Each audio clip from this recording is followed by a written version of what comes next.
He can't even manage a checkbook. My wife's voice rang through courtroom 4A, like she was reading a death sentence. Behind her, my own son stood up, looked the judge dead in the eye, and said he believed I was unfit to make decisions.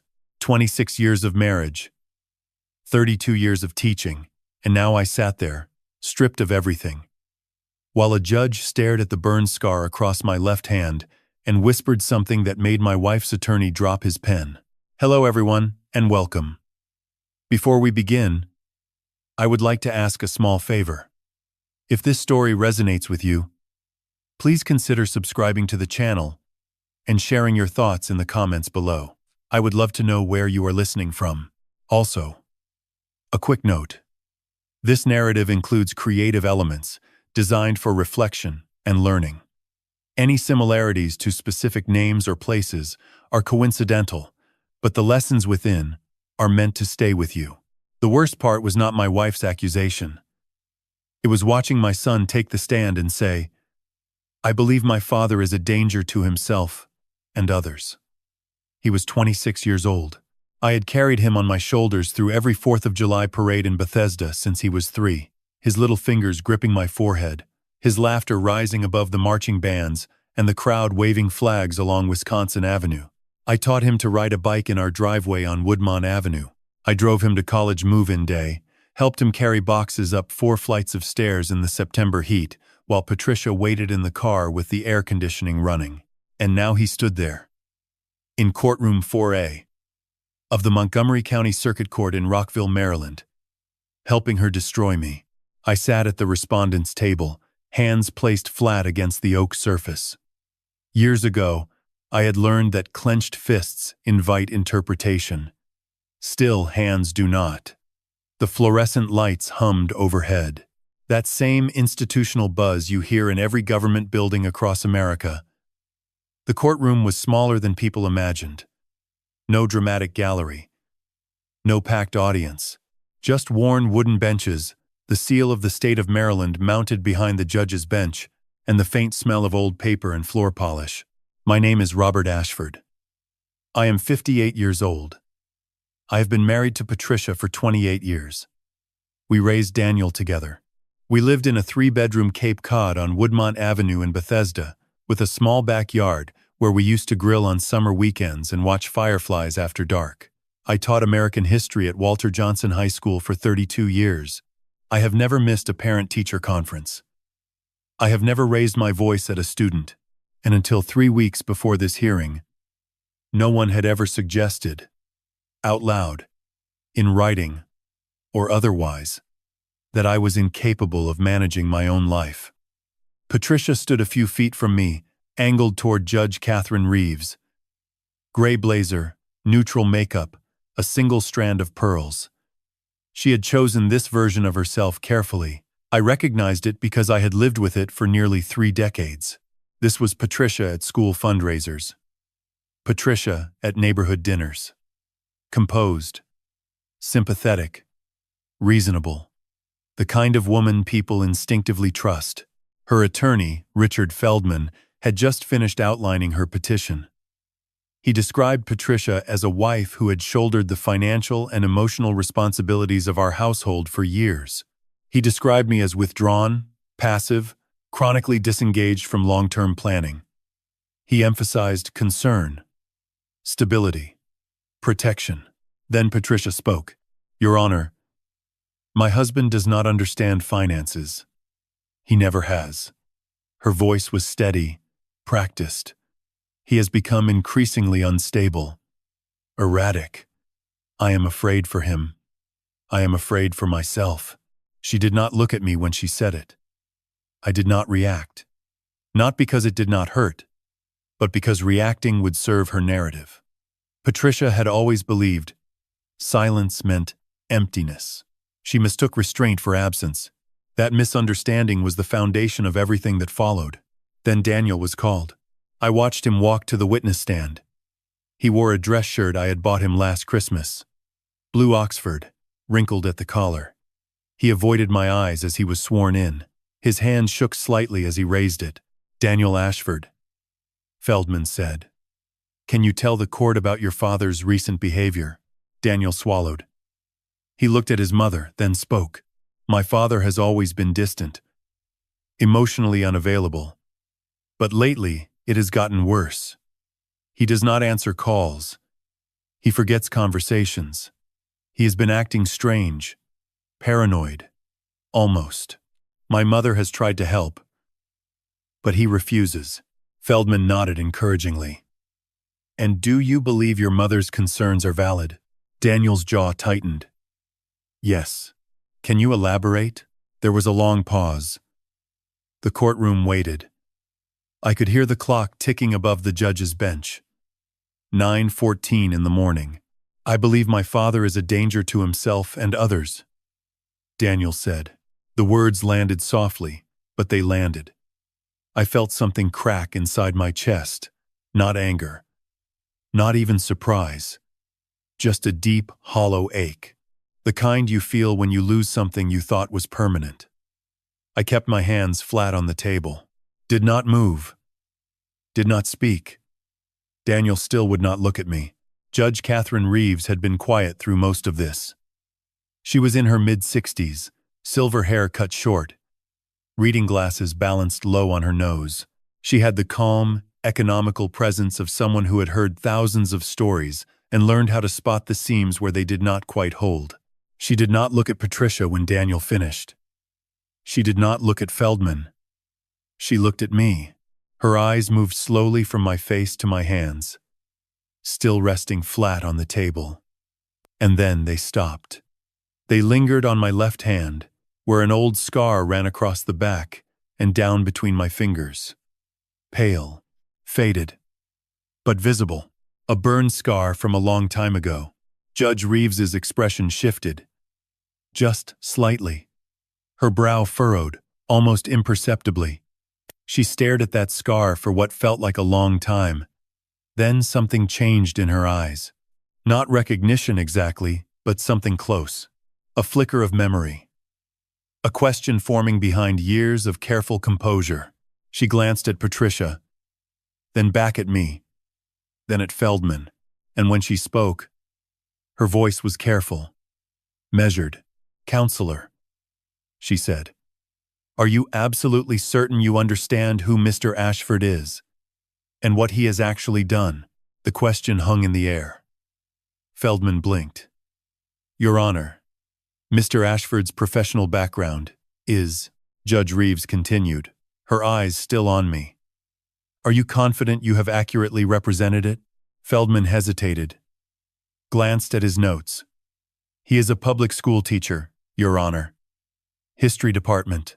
Judge Reeves nodded slowly.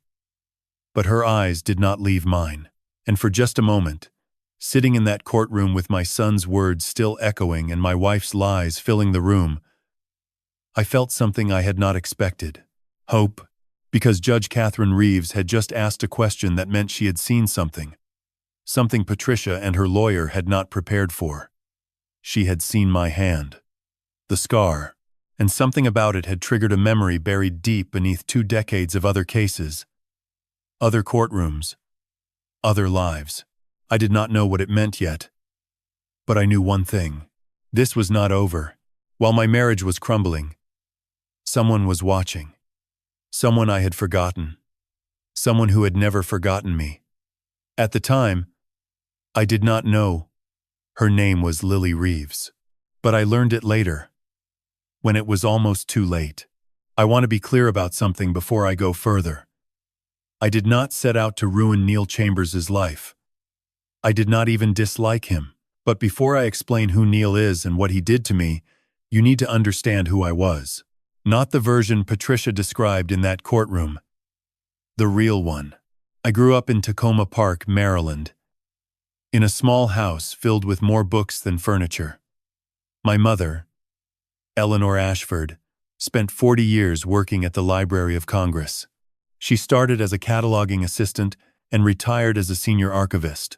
She was the kind of woman who believed every piece of information deserved to be preserved, organized, and made accessible. Our house had floor-to-ceiling bookshelves in every room, and in the corner of her reading room sat a massive oak catalog cabinet she had salvaged from the library during a renovation. She loved that cabinet the way some people love heirlooms. My father, Thomas Ashford, was a carpenter. He built furniture, repaired homes, and taught me that the measure of a man was not what he said but what he did when no one was watching. He passed away when I was 34. Heart attack in his workshop. The last thing he ever told me was something I have carried every day since. You stop. You help. That is who we are. Robert. I became a teacher because of my mother. And I became the kind of teacher I was because of my father. I started at Walter Johnson High School in Bethesda in 1992. American history. 32 years in the same building. I was not the most popular teacher or the most dynamic, but I was consistent. I showed up every day. I learned my students' names. I took them on field trips to Antietam, to Gettysburg, to the National Archives. I called it living history. I met Patricia in 1994 at a school fundraiser. She was sharp, organized, confident. We married in 96. Daniel was born in 98. I was 32, standing in the delivery room at Suburban Hospital, watching my son take his first breath, thinking this is the only thing that matters now. The early years were good. Weekend barbecues on Woodmont Avenue. 4th of July parades with Daniel on my shoulders, his fingers gripping my forehead, shrieking at every fire truck. I taught him to ride a bike in our driveway. He fell 7 times. Got back up 8. But marriages shift in ways you do not notice, until the distance between you and the person you married has become a canyon. By the time Daniel left for college, Patricia and I were 2 people sharing logistics instead of lives. I convinced myself that was normal. That silence was the price of peace. I was wrong. But I would not understand how wrong until much later. Now. Neil Chambers. In 2015, I was 49 and serving on the Walter Johnson Faculty Budget Committee.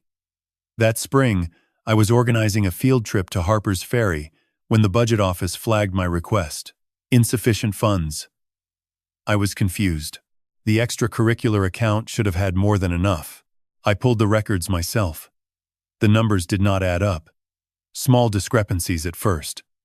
A few hundred here, 1,000 there. Purchase orders for supplies that never arrived. Vendor payments to companies I had never heard of. I spent 2 weeks cross-referencing 4 years of financial records. The trail led to one person. Neil Chambers, 41 years old. Chief accountant for the Montgomery County School District. Over 4 years, he had siphoned $340,000 from the extracurricular fund and the scholarship fund for low-income students. Money that was supposed to send kids on field trips. Money that was supposed to help students who could not afford college application fees. Money that belonged to children. I did not want to report him. I spent a week hoping I had made a mistake. I had not. So I brought the evidence to the school board. Neil was fired within 48 hours. The district attorney charged him with embezzlement and fraud. He was convicted and sentenced to 2 years at the Maryland Correctional Institution in Jessup. I saw Neil one last time before sentencing. He was standing in the hallway, tie loosened, face gray. He looked 10 years older. He turned to me, and instead of apologizing, he said something I would not fully understand for 9 years. You could have looked the other way, Ashford. You could have given me a chance, but you chose to be righteous. He paused. His eyes were flat but steady. One day, you will know what that feels like. I walked away. I told myself it was the desperation of a man who had been caught. I filed his name in the back of my mind and forgot it. I went back to teaching, back to grading papers, back to the quiet rhythm of a life I thought was stable. What I did not know was what happened to Neil after Jessup. I learned the details much later from Frank Navarro, the private investigator I hired in the summer of 2024. Frank pieced together the story through court records, financial statements, and prison correspondence. After his release in 2017, Neil's life collapsed. His wife divorced him. He lost custody of his two daughters. He moved from a townhouse in Gaithersburg to a studio apartment in Wheaton. He worked warehouse shifts, delivery routes, anything that paid. And through all of it, he blamed me. Not himself. Not the choices he had made. Me. Frank found records showing Neil had kept a notebook in prison. Inside, dated August 2016, was a single entry. Robert Ashford destroyed my life. He did not have to report it. He could have come to me first. But he wanted to play hero. One day, he will know what it feels like to lose everything. I will make sure of it. I did not see that notebook until long after everything fell apart. At the time, I thought I had done the right thing. I thought it was over. It was not over. For 9 years, inside a prison cell and then inside a cramped apartment in Wheaton, Neil Chambers studied my family the way I used to study historical timelines. Methodically, patiently, looking for the cracks. And he found them. As I sat in that courtroom, the judge's eyes still fixed on my hand, I felt time collapse. The fluorescent lights, the polished wooden benches, the hum of the air conditioning, all of it dissolved. I looked down at my own scarred palm, the raised tissue that had become so familiar I barely noticed it anymore, except in moments like this. Moments when the past refused to stay buried. I was back on I-270. Back in the rain. Back when I was 38 years old, and 7 strangers needed me to be braver than I had ever been. It was a Friday evening in November of 2005. Close to 9 at night. I had spent the day driving a busload of juniors to Antietam Battlefield for a living history field trip. We walked the sunken road. We stood at Burnside Bridge. I watched 17-year-olds go quiet for the first time, all semester, as they stared at the fields where thousands of men had died in a single afternoon. That was why I taught history. Not the dates, not the names, the silence that came when young people finally understood what sacrifice meant. The drive back to Bethesda had taken longer than expected. Construction on I-270 near Germantown narrowed traffic to 1 lane. By the time I dropped the last student at the school parking lot, it was past 8. I was exhausted. My back ached. I wanted nothing more than to go home, eat whatever Patricia had left in the fridge, and sleep. I was heading north on I-270 when I saw it. A small charter bus pulled onto the shoulder, angled awkwardly into the grass. Smoke was rising from beneath the hood. Not steam. Smoke, thick and dark, curling upward against the headlights of passing cars. No one was stopping. My father's voice echoed in my head. The one lesson he drilled into me before he died. You stop. You help. That is who we are. I pulled over. The rain had started 15 minutes earlier, light at first, then heavier, the kind that soaks through your jacket before you realize it. The air smelled of wet asphalt and something sharper, gasoline. My heart started hammering. I ran toward the bus. Through the windshield I could see movement inside. Shapes, small shapes, children. The front door was jammed. I could hear a woman's voice inside, panicked, screaming for help.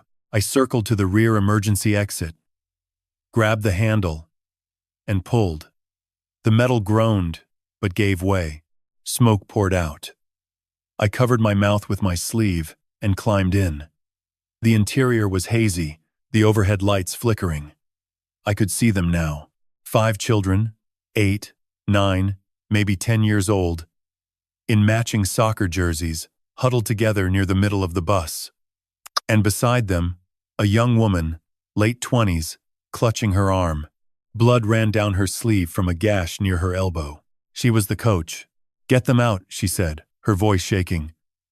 "Please. Get them out first." I did not think. I moved. I grabbed the nearest child and passed her through the emergency exit to the wet grass outside. Then the next. And the next. One by one. 5 children, crying, coughing, but moving. The coach came next. I helped her down. and she collapsed onto her knees in the rain, gasping. "That is everyone," she said. "That is." She stopped. Her eyes went wide. "Lily. Oh God. Lily is still inside." I turned back to the bus. The smoke was thicker now, darker. I could feel heat radiating from the front, where the engine was. Flames were visible beneath the hood. Looking upward toward the undercarriage, I climbed back in. The last child was near the front of the bus. A girl, 7 years old. Small, trapped beneath a seat that had buckled during the impact. She was conscious, but barely. Her eyes fluttered. Her lips moved, but no sound came out. "Hey," I said, crouching beside her. "I am going to get you out. Okay? Hold on to me." The seat frame was pinned against her legs. I grabbed the metal rail and pulled. It did not move. I braced my feet against the floor and pulled harder.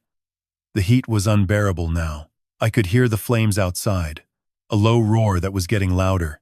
Sweat and rain dripped into my eyes. I wrapped both hands around the rail and heaved with everything I had. My left hand closed around a section of metal that was searing hot. Pain shot through my palm like a branding iron pressed to bare skin. I did not let go. I could not let go, because a 7-year-old girl was looking up at me with eyes that said, "Please." The seat frame shifted. Just enough. I hooked my arms under hers and pulled her free, lifting her against my chest. She weighed almost nothing. I stumbled toward the emergency exit, my hands screaming, my lungs burning from the smoke. I jumped down from the bus and kept moving. 20 feet. 30. The rain hit us like a wall of cold water. Behind us, the flames found the fuel line. The explosion was not like the movies. No fireball, no dramatic roar. Just a deep, heavy whump, and a wave of heat that pushed me forward onto my knees. The girl rolled off my shoulder, coughing, her eyes finally opening all the way. The coach was already there, crying, pulling the girl into her arms. "Lily. Oh, Lily. Oh, thank God." Sirens wailed in the distance. Red and blue lights flickered through the trees along the highway. I stood up. My left hand throbbed. The skin was already blistering, the pain so sharp it felt like a second heartbeat. The coach looked up at me through the rain, her face streaked with tears and soot. "Who are you?" she asked. I shook my head. "I have to go. I have papers to grade for 3rd period. It sounds absurd now." A man standing in the rain with a burned hand, 7 people alive behind him, and his first thought was lesson plans. But that was who I was. I did not stay for thank yous. I did not wait for the cameras. I got in my car and drove home. I bandaged my hand in the kitchen while Patricia slept upstairs. The next morning, I taught 3 classes and graded 42 essays on the Battle of Antietam. The local news ran the story that weekend. Unknown hero saves 7 from burning bus on I-270. Family of child seeks Good Samaritan. I read it over coffee in the faculty lounge.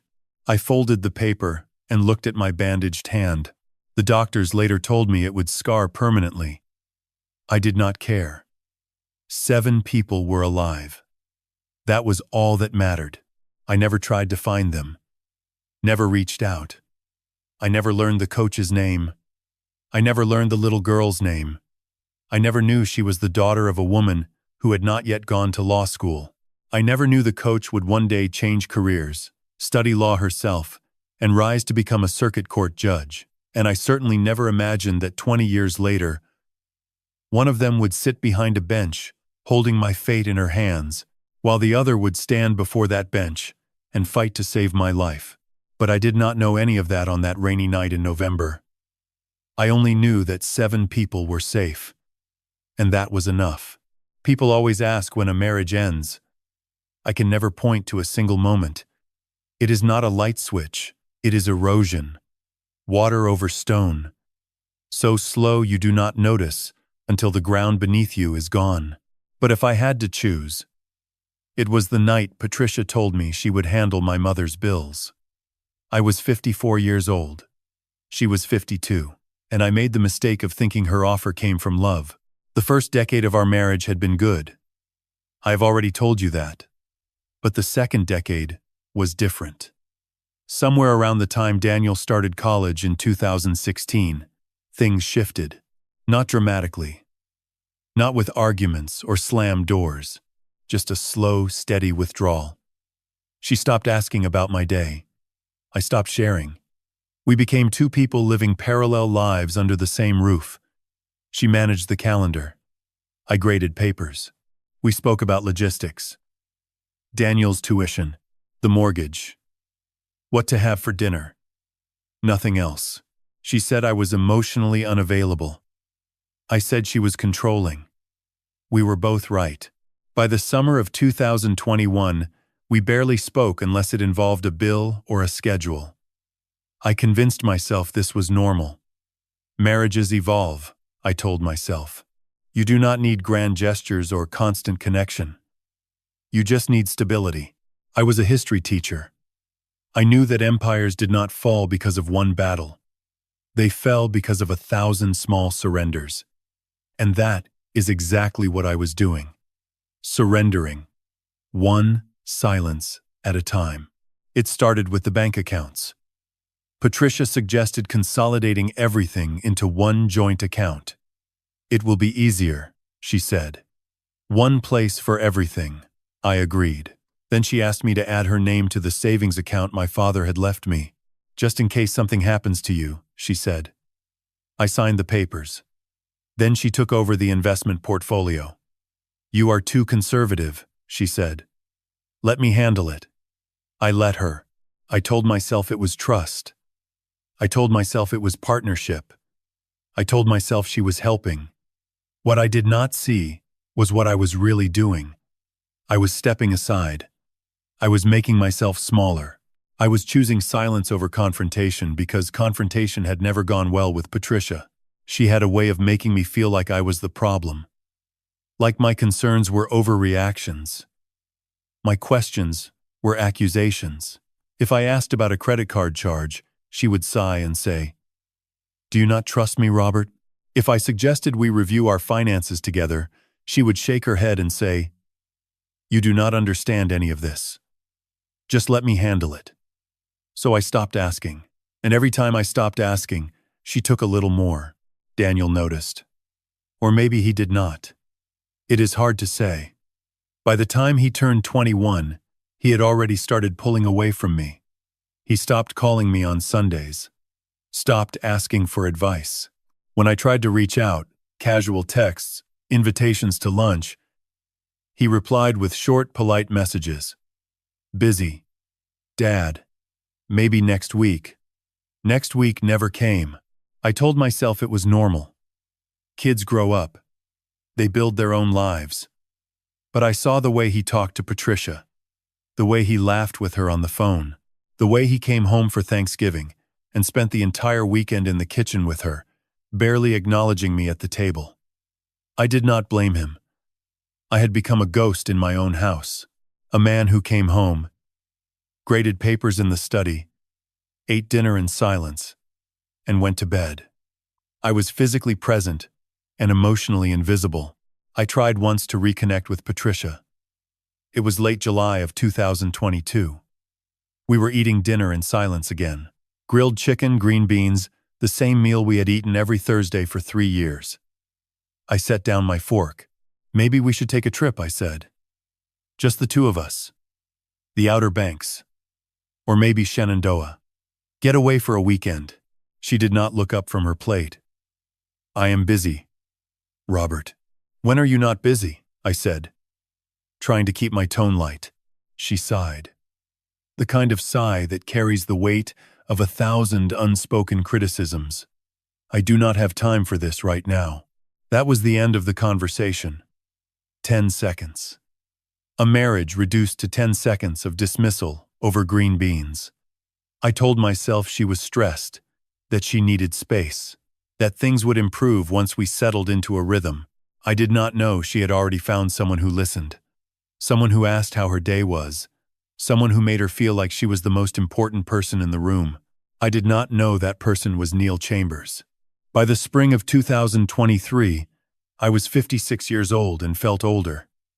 My joints ached from decades of standing in classrooms. My hair had gone gray at the temples. I looked in the mirror some mornings and did not recognize the man staring back. Not because I had aged, but because I had disappeared. Patricia controlled every financial account we had. She managed the investments. She paid the bills. She handled the insurance. She even managed the household budget down to the grocery list. I had no passwords. No statements came to my email. If I needed cash, I asked her. If I needed to make a purchase over $50, I mentioned it at dinner and waited for her approval. I am not telling you this to earn sympathy. I am telling you this because I need you to understand how it happened.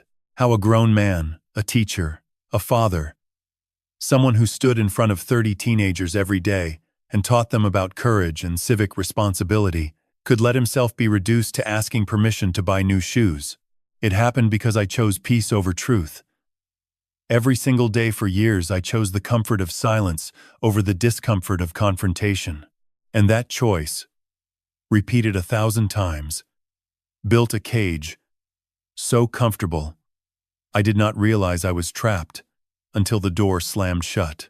I was handing Patricia the keys to everything I owned, my finances, my autonomy, my voice.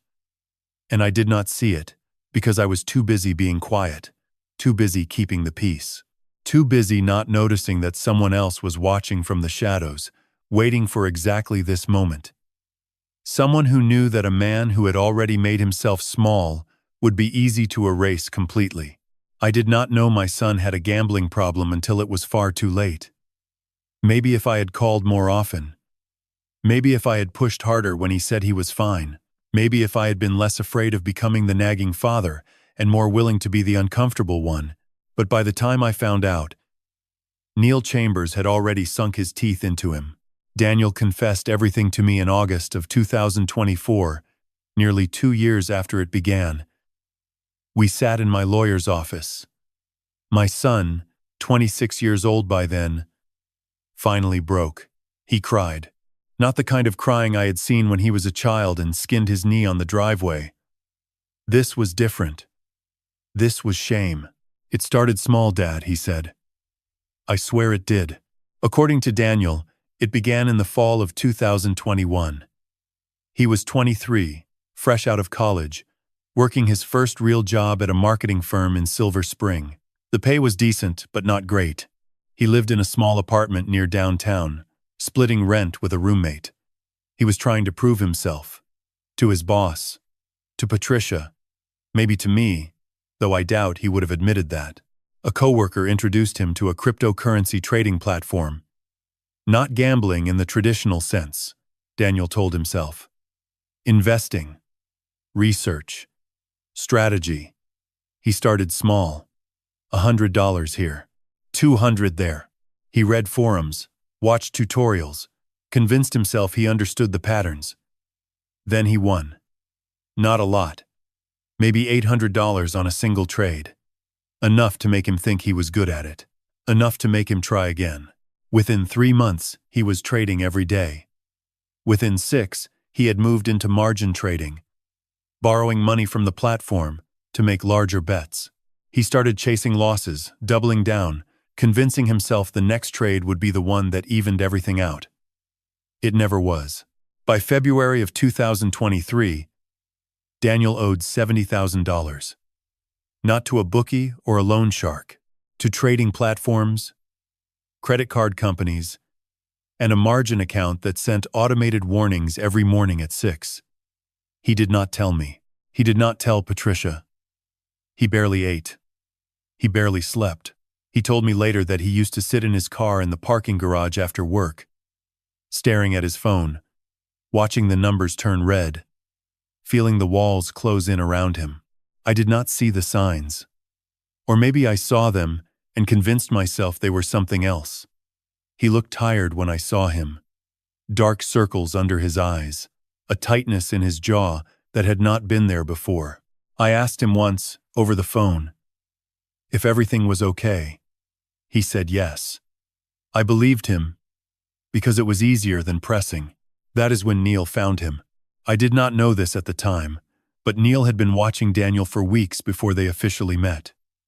Frank Navarro uncovered this later. Security footage from the gym in Rockville showed Neil sitting in his car in the parking lot, checking the schedule, timing his visits to match Daniel's routine. He had joined the gym 6 weeks earlier under the name James Whitfield. He paid cash. No credit card trail. No photo identification on file. He went there for one reason: to meet my son. Daniel told me the story months later, his voice breaking with every sentence. He said Neil approached him at the free weights on a Tuesday morning in February of 2023, offered to spot him on the bench press. They started talking. Neil was friendly, encouraging. He asked questions. What Daniel did for work, where he lived, whether he had family nearby. Daniel mentioned his father was a teacher. Neil did not flinch. He just smiled and said, "Teachers are the backbone of this country. He must be proud of you." They kept running into each other. Neil always seemed to be there at the same time. He gave Daniel advice on workouts, on career moves, on managing stress. He became a mentor, a friend, someone who listened without judging, someone who never made Daniel feel like a failure. From the surveillance footage Frank found later, grainy security camera recordings from the gym's entrance, I could see Neil's face the first time he approached Daniel. There was nothing friendly about it. It was calculation. Cold, patient calculation. The expression of a man who had rehearsed this moment 1,000 times in a prison cell, but Daniel did not see that.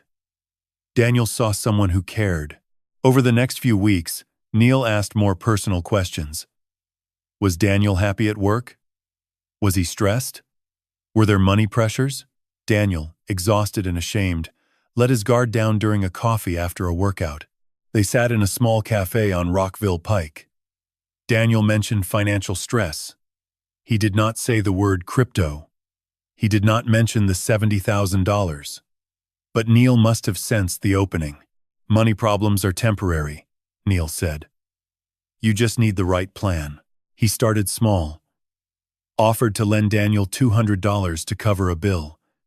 Then $500. Then helped him negotiate with a credit card company over the phone. Each act of kindness was a thread. And Neil was weaving a net so carefully that Daniel never felt it closing around him. Then, in late March of 2023, Neil asked the question he had been building toward for 6 weeks. Your dad. He has assets, right? Daniel hesitated. I guess. I mean, he is comfortable. Teacher's pension. Some savings.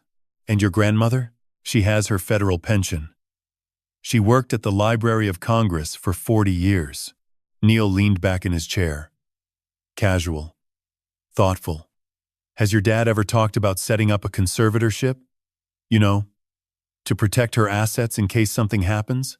Daniel did not understand where Neil was going. He said no. His dad had never mentioned anything like that. Neil smiled. It is pretty standard, actually.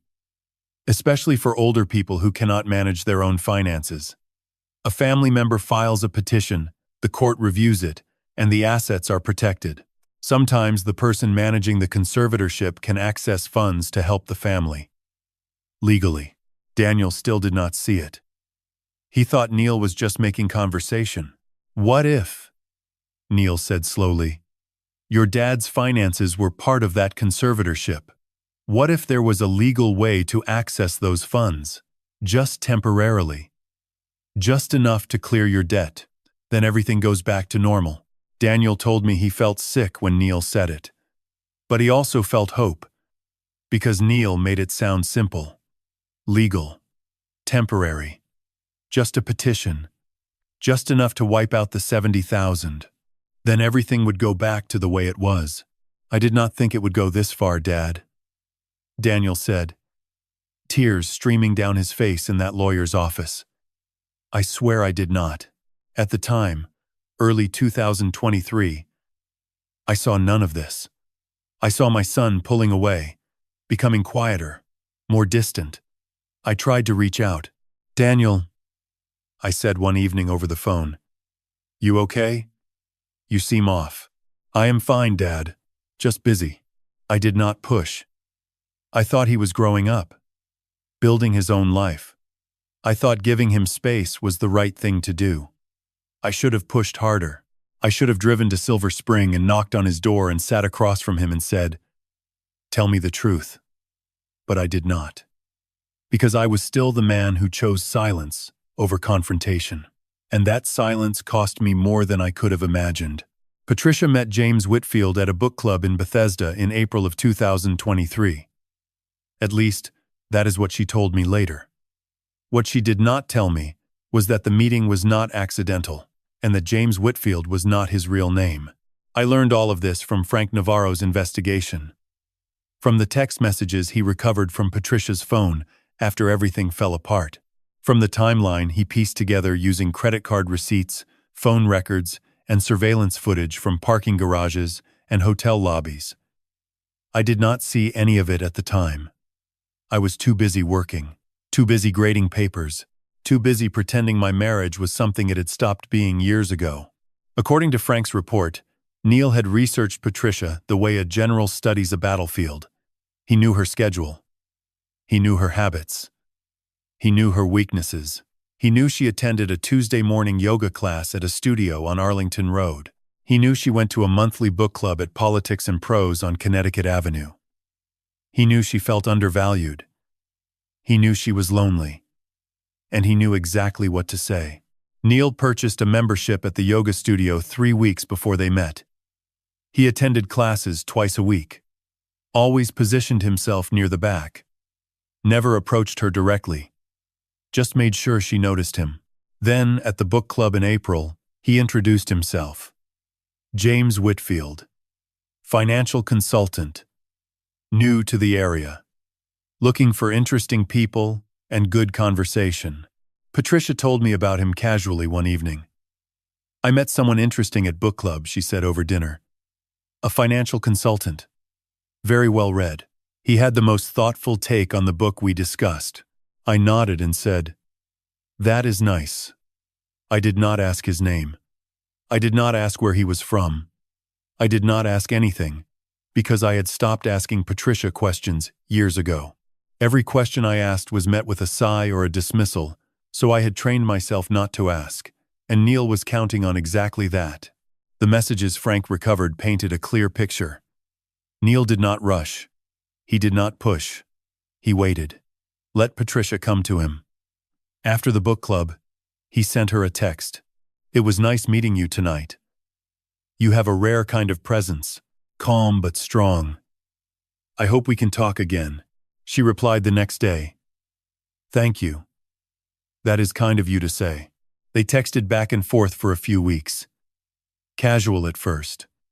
Coffee recommendations, book suggestions, observations about work and stress and life. Then Neil started asking more personal questions. How long had she been married? Was she happy? Did she feel appreciated? Patricia did not answer that last question directly. But she did not need to. Her silence said, enough. By mid-June, they were meeting in person. Coffee at first, then lunch. Neil listened in a way that I apparently had not in years. He asked questions and remembered the answers. He made her feel seen.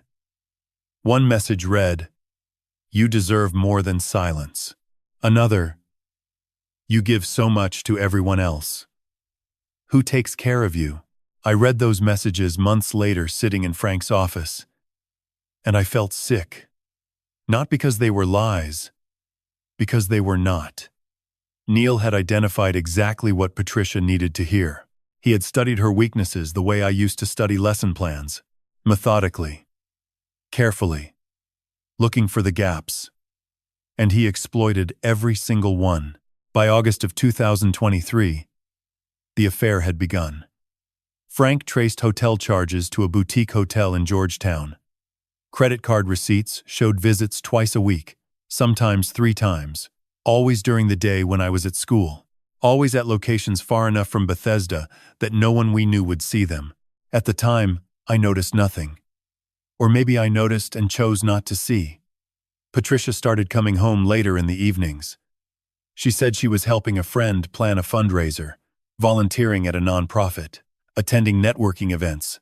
I believed her because I wanted to.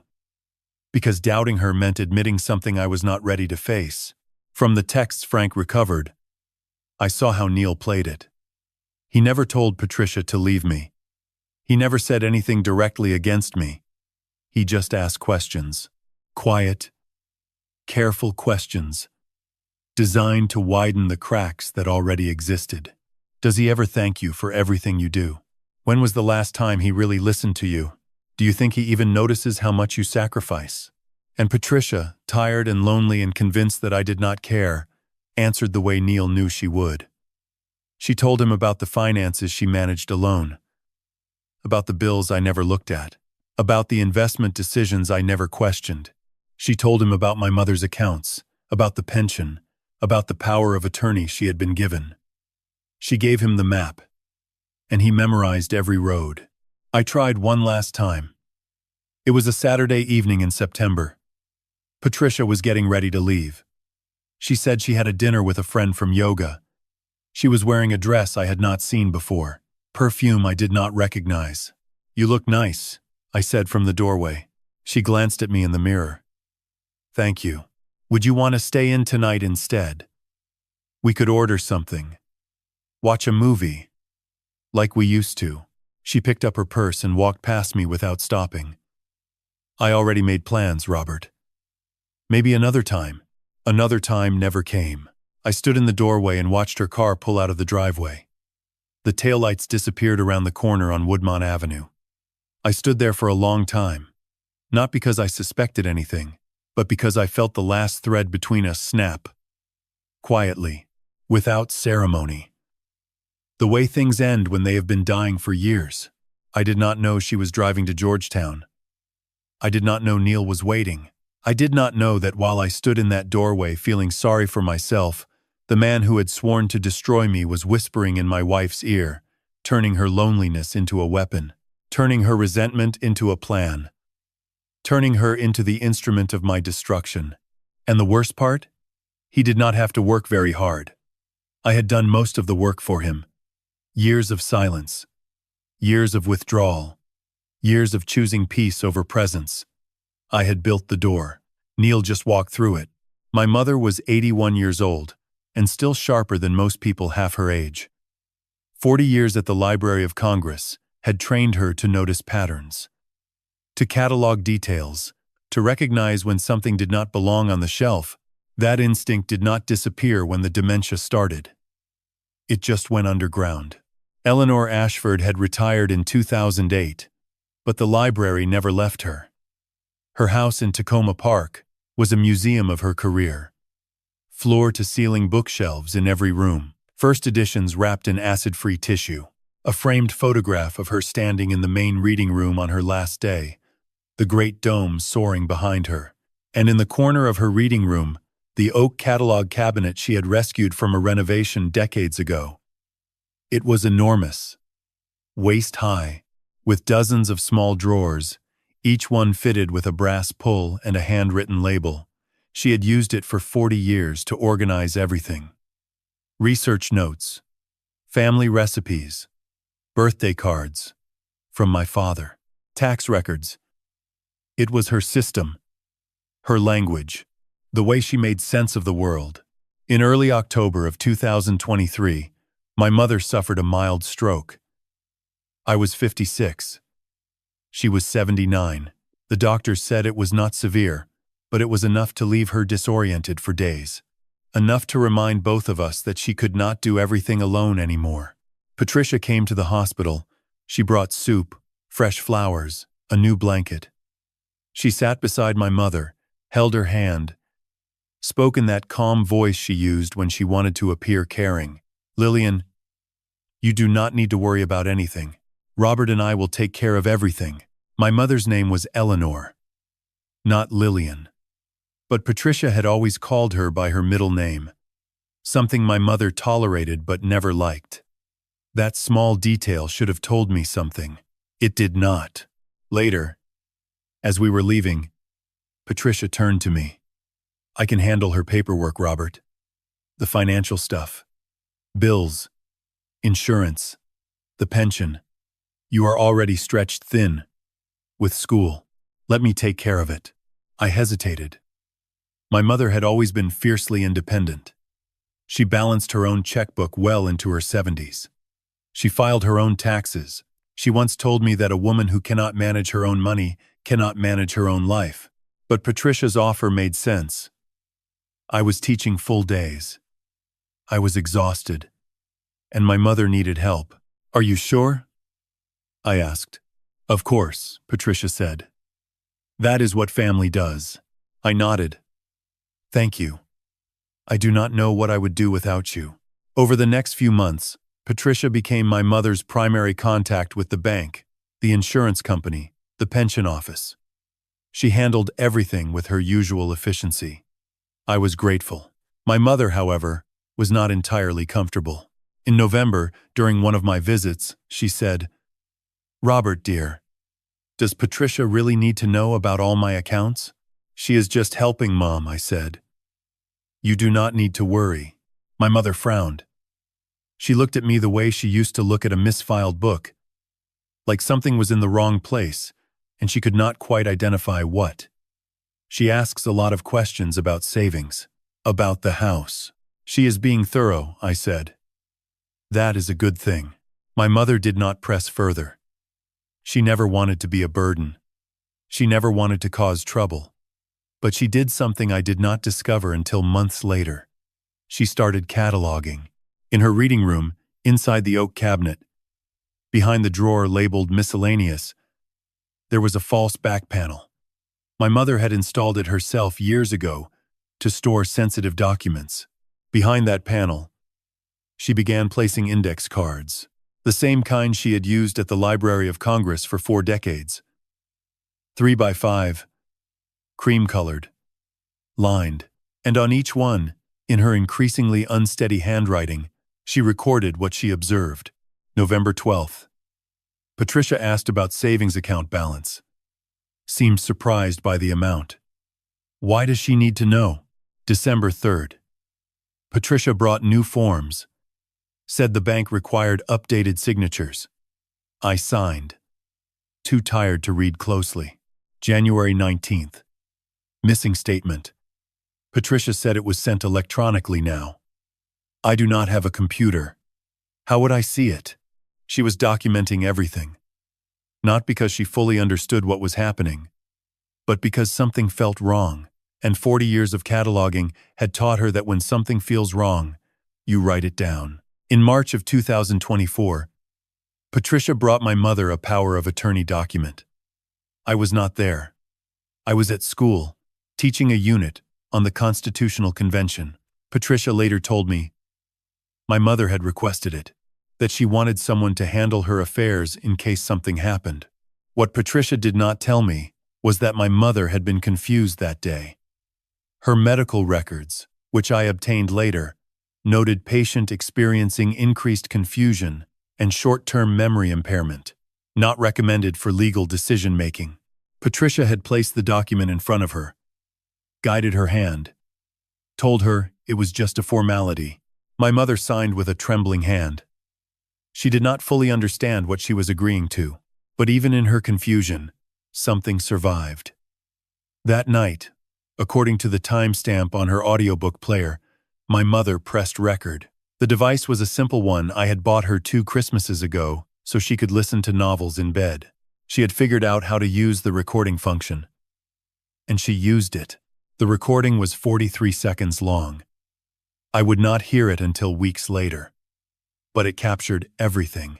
By June of 2024, Frank Navarro's investigation would later reveal that Patricia had withdrawn $230,000 from my mother's accounts. Pension funds, savings. She had also sold my mother's collection of rare books, first editions my mother had spent 50 years curating. Books she loved more than almost anything. My mother's health deteriorated rapidly that spring. She was weaker, sleeping more, eating less.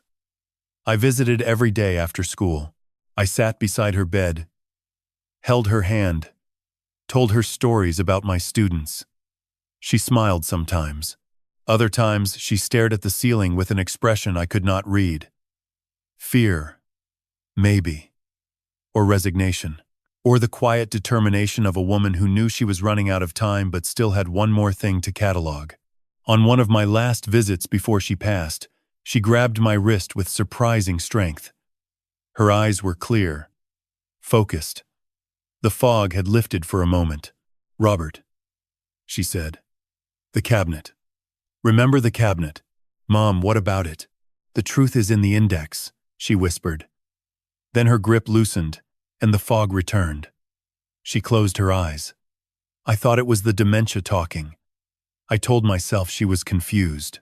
I patted her hand and said, "Rest, Mom. Everything is fine."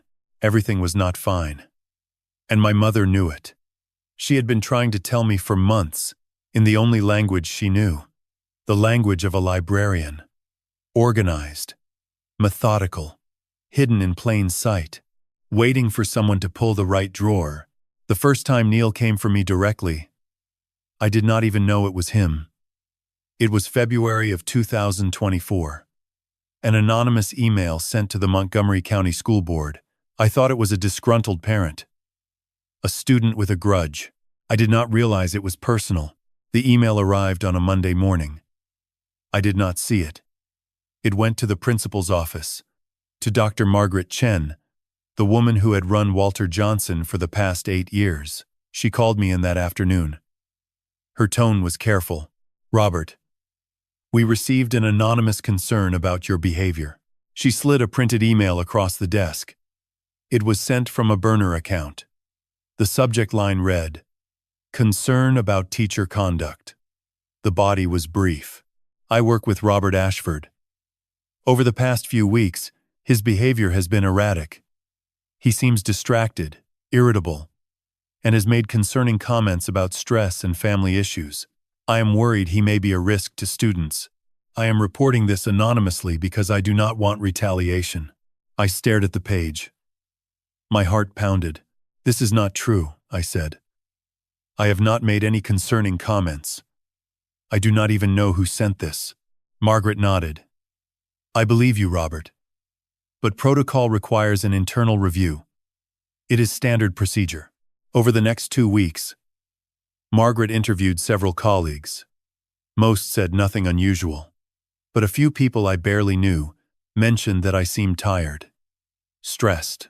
One person said I had been short with a student during a class discussion. I did not remember being short. I remembered being exhausted because I had been visiting my mother in the hospital every evening and sleeping 4 hours a night. The review closed with no findings. But the damage was done. People whispered in the faculty lounge. Conversations stopped when I walked in. Gerald Patterson, the history department chair who had mentored me for 20 years, stopped inviting me to our weekly lunch at the diner on Old Georgetown Road. "I just think you need space, Robert," he said when I asked why. "You seem like you are dealing with a lot." I was confused. Hurt. I did not understand what was happening. The second attack came 3 months later, in May. I was at home, grading final exams, when my phone rang. "My bank. Mr. Ashford, we are calling about unusual activity on your account. Several wire transfers over the past 10 days have been flagged because they are outside your normal spending pattern. Did you authorize transfers totaling $28,000 to an account in Delaware?" My stomach dropped. "No. I did not authorize anything." The bank representative walked me through the details. The transfers had been made using my account credentials. Whoever did it had access to my login information, my security questions, my verification codes, everything. I spent hours on the phone with the fraud department. No one had answers. 2 days later, Dr. Chen called me into her office again. This time, her expression was different. Not sympathetic. Strained. "Robert, the district office has been notified about the bank fraud investigation. Given that you handle field trip budgets and student activity funds, they have asked us to place you on administrative leave until everything is resolved. I felt the room tilt. I did not do anything wrong. I am not saying you did. But this is protocol. You will still receive pay. We just need you to step back until it is cleared up. I left the building that afternoon in a daze. 32 years. I had walked through those doors every morning for 32 years. And now, I was walking out with a cardboard box of personal items and a letter confirming my suspension. I sat in my car in the parking lot and stared at the steering wheel for 40 minutes. The third attack was the worst. It happened on July 2nd, a Wednesday evening. I had gone back to the school to retrieve a textbook I had left in my classroom. Force of habit. Even on leave, the building still felt like home. The parking lot was nearly empty. Just my car and two others near the maintenance entrance. I was walking toward my car when I heard footsteps behind me. Fast. Close. Before I could turn, someone shoved me hard from behind. I stumbled forward, and my shoulder slammed into the concrete pillar of the parking structure. Pain shot through my arm and ribs. I spun around trying to see who it was, but the figure was already moving. A dark hoodie. Average build. Gone in seconds. Swallowed by the shadow of the stairwell. I stood there breathing hard. My face stung. I touched my cheek, and my fingers came away wet. Blood from a cut above my eyebrow, where I had hit the pillar. I should have called the police. I should have reported it immediately, but something stopped me. A thought that arrived with absolute clarity. This is a trap. Whoever did this wanted me to react. They wanted a police report. They wanted me on record as the man who gets into altercations in parking lots. If I filed a report, it would become another piece of evidence. Another data point in the narrative of an unstable man. So I did not call anyone. I drove home with blood drying on my face and my hands shaking on the wheel. When I walked through the front door, Patricia was in the kitchen. She looked up and her eyes widened. "Robert." "What happened?" "Someone attacked me in the school parking lot," I said, keeping my voice level. "I am fine." She walked over and examined my face. She got the first aid kit, dabbed at the cut with antiseptic, applied a small bandage. Her movements were efficient, clinical. I watched her face, looking for concern, for fear, for love, but what I saw instead was something else entirely, something that looked almost like satisfaction, a flicker of it, there and gone, so fast I told myself I had imagined it. "Let me take a picture," she said, pulling out her phone. "For medical records." I did not argue. I sat there, exhausted, while she photographed my bruised face from 3 different angles. The cut above my eyebrow, the swelling on my cheekbone, the red marks on my forearms where I had braced against the concrete. I told myself she was being practical, organized, the way she always was. 1 week later, I would learn that Patricia had shared those photographs with her attorney, with Daniel, with the court. She had labeled them as evidence of violent and erratic behavior. She presented them not as proof that I had been attacked, but as proof that I was the kind of man who got into fights, the kind of man who was losing control. But I did not know that yet. On that Wednesday night, I just sat at the kitchen table with a bandage on my face and a bag of frozen peas on my shoulder, trying to understand why the world I had built was crumbling around me. I did not know that every bruise, every email, every fraudulent transaction had been orchestrated by the same hand. I did not know it was Neil. Not yet. All I knew was that someone was systematically disassembling my life, and I was sitting still, letting them do it. My mother passed away on June 22nd, 2024. I was holding her hand. So was Patricia. And even in that moment, even in the sacred quiet of death, my wife was calculating. Her breathing had grown shallow throughout the day. By evening, it stopped. Quiet. Peaceful. Like a sentence that simply runs out of words. I sat there holding her hand, feeling the warmth leave it degree by degree. I thought about the woman she had been, the way she hummed while shelving books, the way she read to me every night as a child, the way she had grabbed my wrist during our last conversation and whispered, "The truth is in the index." I had not understood. I thought it was the dementia talking. Patricia handled everything after that. Funeral arrangements, the obituary, notifications. She was efficient, organized, compassionate. I was too grief-stricken to question anything. I let her take charge the way I had let her take charge of everything else. 3 weeks later, I went back to the house. It was late on a Tuesday evening in mid-July. The hearing was 10 days away.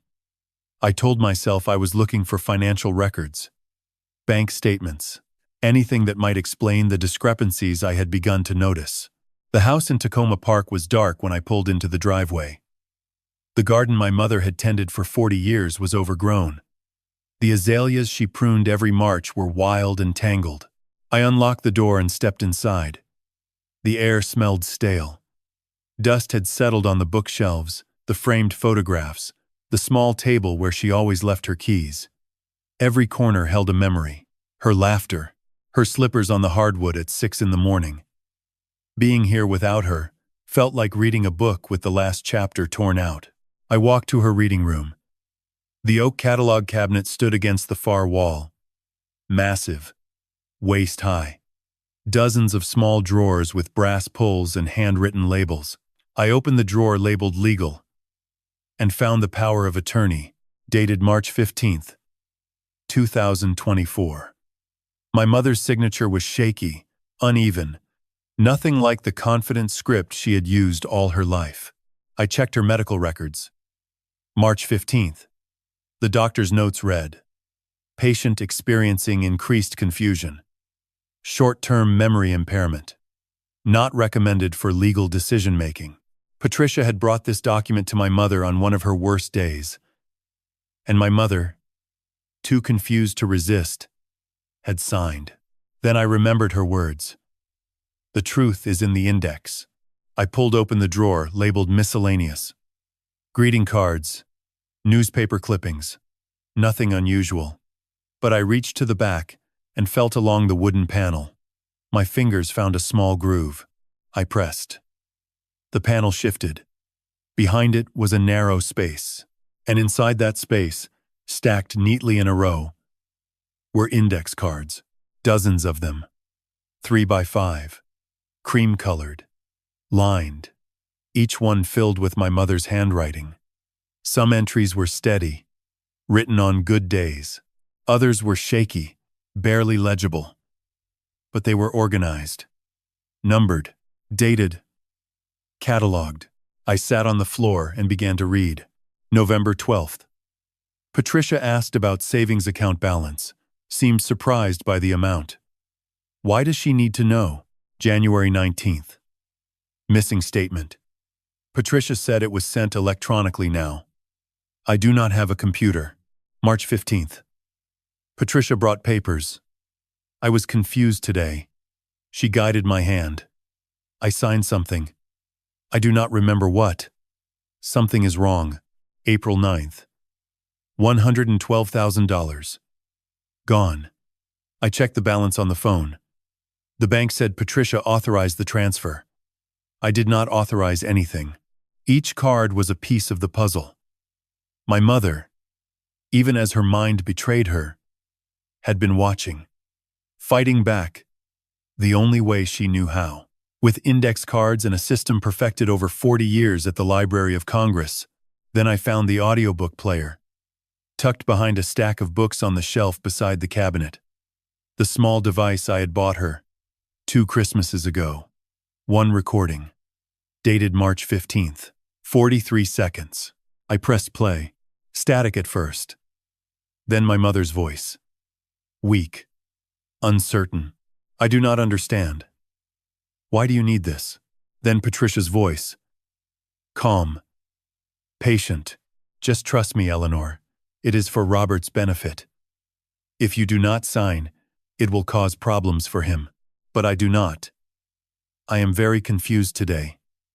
Can we wait? No. We cannot wait. The bank needs it today. A pause. Paper rustling. My mother's shaky breath. Okay. If it helps Robert. The recording ended. I sat on the floor of my mother's reading room, the player in one hand, index cards spread around me like fallen leaves. And I cried. Not quiet tears. Not restrained grief.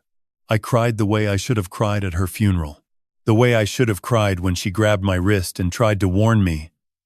I cried because my mother had fought for me even when she could barely remember my name. She had seen the betrayal.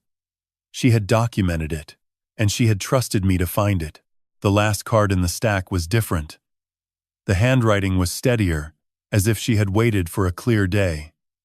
Dated June 18th, 2024. 4 days before she died. Robert. If you are reading these cards, it means the worst has happened. I cataloged everything. The truth is in the index. Do not let silence become your sentence. Love, Mom. I stayed in that house until dawn. I read every card. I listened to the recording 4 times. I pieced together the timeline. Patricia had withdrawn $230,000 from my mother's accounts. Pension funds. Savings. She had sold my mother's rare book collection. First editions she had spent 50 years curating, but my mother had been smarter than Patricia ever imagined. Even through the fog of dementia, she had seen the manipulation. She had documented it the only way a librarian knows how. Cataloged. Organized. Hidden in plain sight. And she had trusted me to pull the right drawer. I drove home as morning light filtered through the trees along Piney Branch Road. The index cards were in a folder on the passenger seat. The audiobook player was in my coat pocket. And beneath the grief, something new had taken root. She had known. She had prepared. She had left me one final instruction on a 3x5 card in her shaking hand. Do not let silence become your sentence. She was right. It was time for that evidence to speak. I had 3 days. That was all the time the evidence in my mother's catalog cabinet bought me before Patricia struck first. On the morning of the 29th of July 2024, I was sitting at the kitchen table in the house I had lived in for 26 years, drinking coffee from a mug Daniel made in a 6th grade pottery class. The handle was uneven, the glaze cracked in places, but I had used it every morning since the day he brought it home with clay still under his fingernails. I was reading through my mother's index cards again, arranging them by date, when the doorbell rang. A man in a gray polo shirt handed me a manila envelope and asked me to confirm my name. I signed. He left without a word. I stood in the doorway and opened the envelope, and the morning changed. It was a 12-page petition for emergency conservatorship filed in the Circuit Court for Montgomery County, Maryland. Case number 2024CON00847. The petitioners were listed as Patricia Ann Ashford and Daniel Thomas Ashford. The respondent was me. I read every page standing in that doorway, my bare feet on the warm concrete of the front step. The language was clinical, methodical, almost surgical, paragraph by paragraph. It dismantled the man I believed myself to be. It stated that I had demonstrated erratic and potentially dangerous behavior over the preceding 12 months. It cited the anonymous complaint to the school board. It cited the $28,000 in unauthorized wire transfers, which I had not made but which carried my name. It cited the photographs Patricia had taken in the parking lot after I was assaulted, describing my bruised face and torn shirt as evidence of violent altercations. It even cited my administrative leave from Walter Johnson High School as proof that professionals in my own workplace had deemed me unfit. The petition requested that Patricia be appointed as my legal conservator, with full authority over my financial accounts, real property, medical decisions, and legal affairs. At the bottom of page 9, a separate motion requested an immediate freeze on all accounts held solely in my name, pending the court's ruling. The hearing was set for the 5th of August 2024, 7 days away. I sat down on the step and read it again. There is a particular kind of fear that arrives, not with a shout, but with paperwork. It is the fear of being erased, in triplicate. Every sentence in that petition had been crafted to make me disappear. Not violently, not suddenly, but through the steady accumulation of official stamps and legal terminology. If the court granted it, I would lose the right to spend my own money, sell my own home, or even choose my own doctor. I would become, in the eyes of the law, a man who could not be trusted with his own life. I called Patricia's phone. It went to voicemail.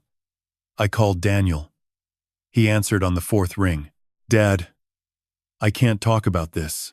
Daniel, you signed a petition to take away my rights. I think that's worth a conversation." There was a pause. I could hear traffic in the background, the muffled sound of a car radio. When he spoke, his voice was tight, controlled, rehearsed. "We're doing this because we care about you. You haven't been yourself. Mom showed me the bank statements, the complaints at work. She said you've been getting worse, and you won't accept help. Daniel, those bank transfers were not mine. Someone, Dad, please. The court will sort it out. That's the whole point." He hung up. I stared at the phone for a long time, then placed it face down on the step beside me. I spent the rest of that day making calls. The first was to a lawyer named Alan Guthrie, a man I had known casually through the teachers' union. He listened, asked a few questions, and then told me the truth. An emergency conservatorship petition, once filed, moves fast. The burden would technically be on the petitioners to prove incapacity, but in practice, judges tend to err on the side of caution when family members testify that someone is a danger. He used the phrase protective instinct of the court. He said it would help enormously if I had legal representation. And he recommended a colleague named Dennis Crawford. Dennis Crawford had an office on Wisconsin Avenue in Bethesda, above a Thai restaurant. I met him the following afternoon. He was in his early 50s, a compact man with a precise handshake and reading glasses pushed up on his forehead. He reviewed the petition, reviewed my mother's index cards and the audiobook recording, and told me I had a strong case. The power of attorney was signed on a date when Eleanor's physician had documented cognitive impairment. The audio recording captured coercion. The index cards established a pattern of financial exploitation. Dennis said if we presented this evidence clearly, no reasonable judge would grant the conservatorship. His retainer was $4,000. I paid it from the one account Patricia had not yet frozen, a small savings OBN, at a credit union in Tacoma Park, that my mother had opened in both our names years ago. It held $6.2. I remember thinking that my mother was still protecting me. Even now. Dennis filed a response to the petition on August 1. He requested that the hearing proceed as scheduled, confident that we could dismantle the case in open court. He also filed a counterclaim alleging financial exploitation of a vulnerable adult, citing the $230,000 withdrawn from Eleanor's accounts and the sale of her rare book collection. On the night of August 4, I sat alone in the living room with my mother's index cards spread across the coffee table. The hearing was 12 hours away. I had a lawyer. I had evidence. I had a recording of my dying mother's voice pleading with my wife to stop. And still, beneath all of it, I felt the weight of one unbearable question. How do you walk into a courtroom and prove you are sane to people who have already decided you are not? I turned off the lamp and sat in the dark, listening to the house settle around me. Somewhere in this county, a judge named Catherine Reeves was reviewing the same case file. She did not yet know who I was, but she would. The scar on my left hand would see to that. Dennis Crawford believed in preparation the way my mother believed in cataloging. Everything in order. Everything documented. Every loose thread accounted for before you walk through the door. On the morning of the 1st of August 2024, the day he filed our response to the conservatorship petition, Dennis sat across from me in his office above the Thai restaurant on Wisconsin Avenue and laid out his strategy. He spoke calmly, the way a surgeon might explain an operation. "We had strong evidence," he said. The power of attorney signed while Eleanor was cognitively impaired. The audio recording, the index cards, the medical records from her physician confirming her diminished capacity on the date of signing. But evidence alone would not be enough. We needed to understand who was behind this. Because the petition was too well constructed to be the work of a bitter wife and a frightened son. Someone is orchestrating this, Dennis said, tapping his pen against the petition. The language, the sequencing of events, the way each piece of manufactured evidence builds on the last. This is not improvised. This is engineered. He recommended a private investigator named Frank Navarro. Ex-Metropolitan Police. 22 years on the force. Retired in 2019. Frank now operated out of a one-bedroom office in Silver Spring, where the walls were covered with maps and the desk was buried under file folders. I met him that same afternoon. Frank was a quiet man in his late 50s with deep-set eyes and a handshake that lasted exactly 1 second. He listened to my story without interrupting, then asked 3 questions. First, who had access to my financial accounts before the fraudulent transfers? Second, who knew the details of my work schedule on the night I was assaulted in the parking lot? Third, had anyone new entered my family's life in the past 2 years? The third question stopped me. I thought about it for a long moment. And then I told him about James Whitfield, the financial consultant Daniel had met at the Rockville gym, the man Patricia had encountered at her yoga studio and later at the Politics and Prose book club in Bethesda, the man who seemed to appear at every junction of my family's unraveling. Frank wrote the name down and circled it twice. Within 48 hours, Frank had an answer. James Whitfield did not exist. The name was registered to a post office box in Arlington, Virginia. The driver's license associated with it had been issued in 2022, using a photograph that matched a man named Neil Chambers, former chief accountant for Montgomery County Public Schools, convicted in 2015 of embezzling $340,000, sentenced to 2 years at Maryland Correctional Institution in Jessup, released in 2017. I sat in Frank's office and stared at the photograph on his desk. It had been 9 years since I last saw Neil Chambers, but I recognized him immediately. The same narrow face, the same careful posture, the same expression of someone who had learned to wait. Frank's investigation over the next 3 days revealed the full architecture of Neil's plan. After his release from prison, Neil had spent nearly 6 years rebuilding a false identity. He rented apartments under the Whitfield name. He opened bank accounts, established credit, even joined professional associations. By 2022, James Whitfield had a LinkedIn profile, a consulting website, and a history that would survive a casual background check. It was, Frank said, one of the most patient identity constructions he had ever seen. Neil had begun monitoring my family in 2018, the year after his release. He tracked Daniel's social media, learned about his interest in cryptocurrency, and waited for the debt to accumulate. When Daniel's losses reached $70,000, Neil made his approach at the gym. He offered mentorship, small loans, sympathy. He became the older brother Daniel never had. And once Daniel trusted him, Neil planted the idea of the conservatorship as a solution to the debt. With Patricia, the approach was different but equally deliberate. Neil studied her routines, her loneliness, her resentment. He positioned himself in her world so naturally that she never questioned his arrival. The yoga studio, the book club, the careful compliments. The affair that began in August 2023 was not a romance. It was an extraction operation.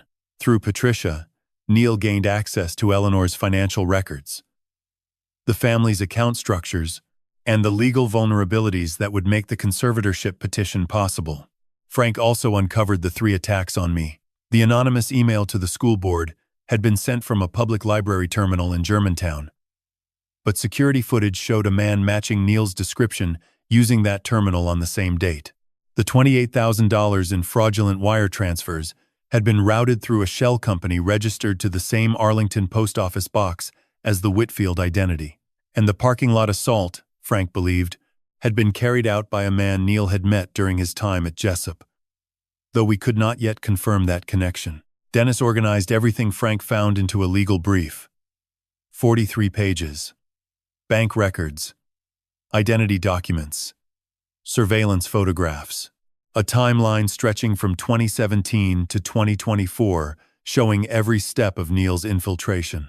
He attached my mother's index cards as exhibits, each one photographed and annotated.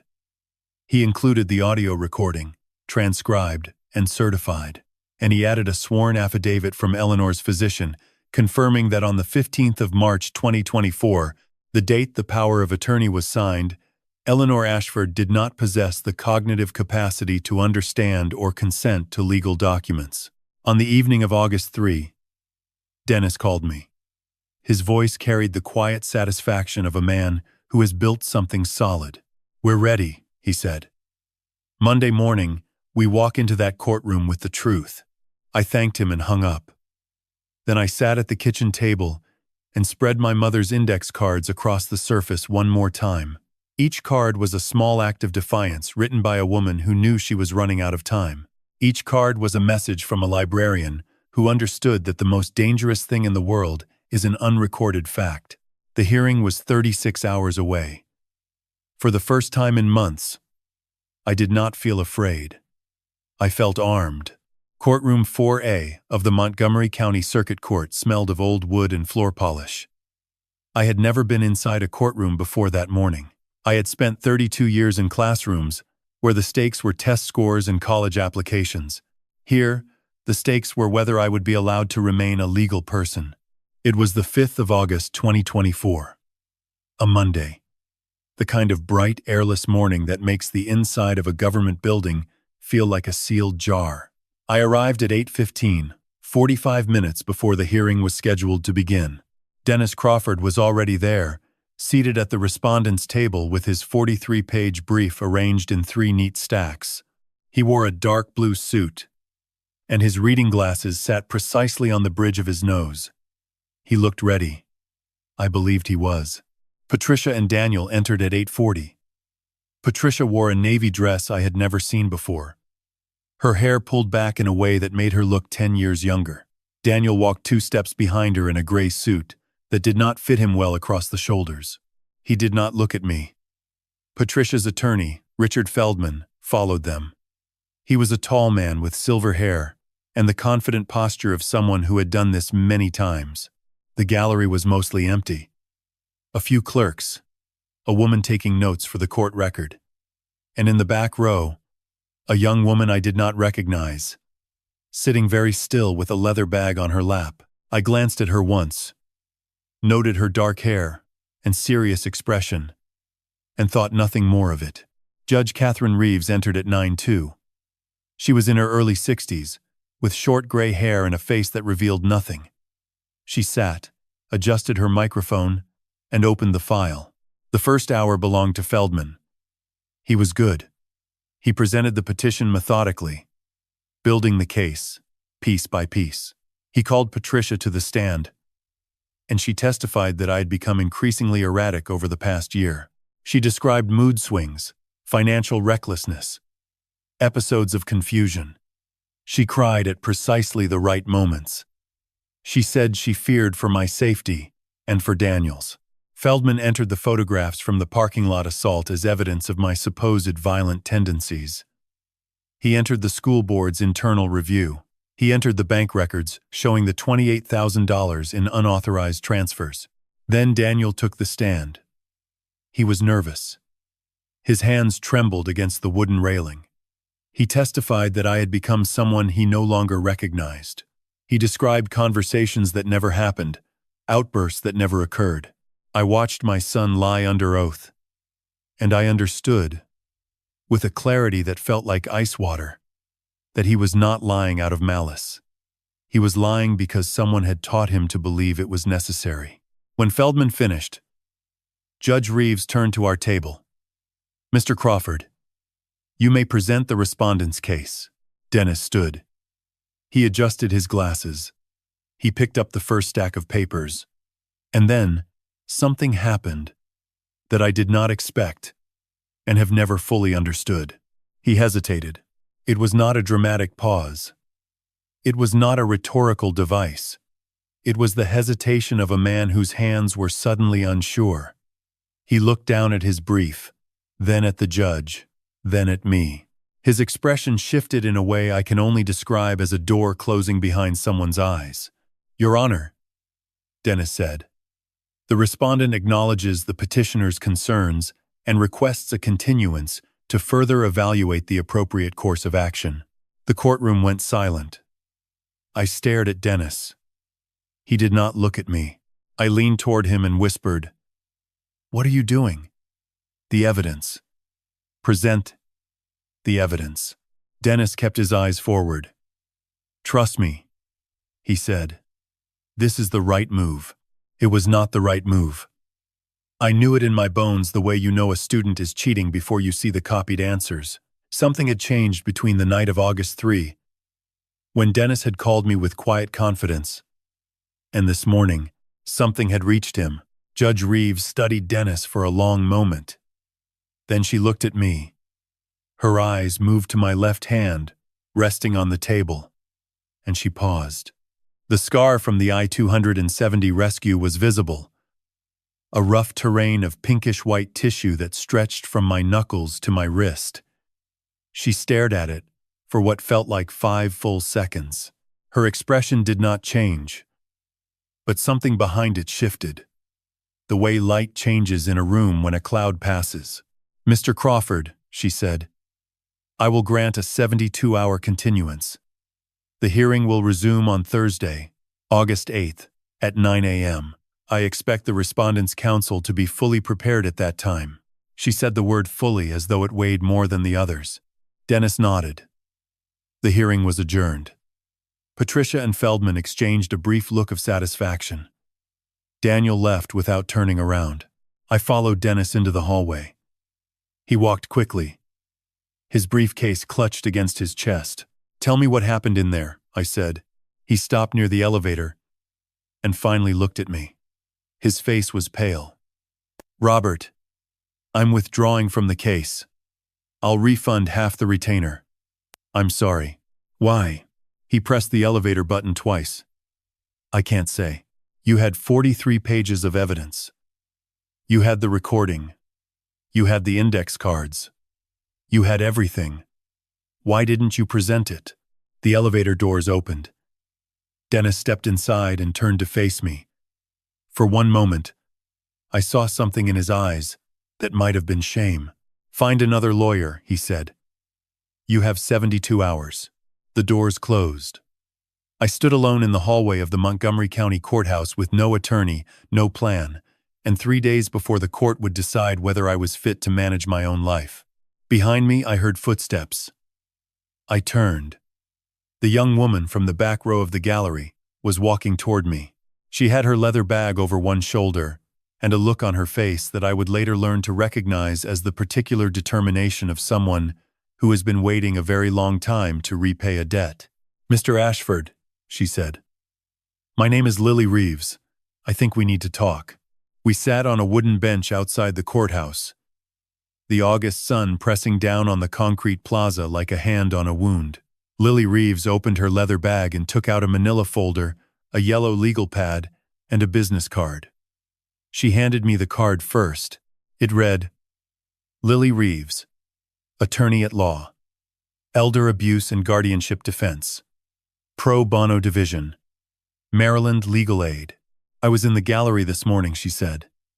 "I watched your attorney abandon you. And I watched the judge give you 72 hours that she did not have to give. Why were you there?" She did not answer immediately.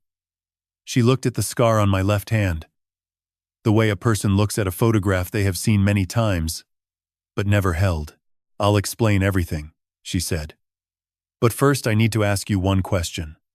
On the 14th of November 2005, were you driving south on I-270 near Germantown, Maryland?" The world stopped. Not dramatically, not the way it does in films. It stopped the way a clock stops when the battery dies. Quietly, completely, without warning. I looked at this young woman sitting beside me on a courthouse bench, and 20 years collapsed into the space between us. Yes, I said. Lily nodded slowly. She placed both hands flat on the folder in her lap and took a breath. I was 7 years old. I was on that bus. I was trapped under a seat in the third row. And the smoke was so thick, I couldn't see my own hands. A man I had never met climbed through a window, pulled the metal bar off my legs and carried me out. The bus exploded less than 30 seconds later. That man burned his left hand, freeing me. I never learned his name. She looked at my scar again. Until this morning, I did not speak. I could not. 20 years I had carried that night, without knowing what became of the people I pulled from the wreckage. 20 years I had looked at the scar on my hand and remembered heat and rain and the sound of children screaming, and I had never once tried to find out who they were. I told myself it didn't matter. I told myself the act was enough.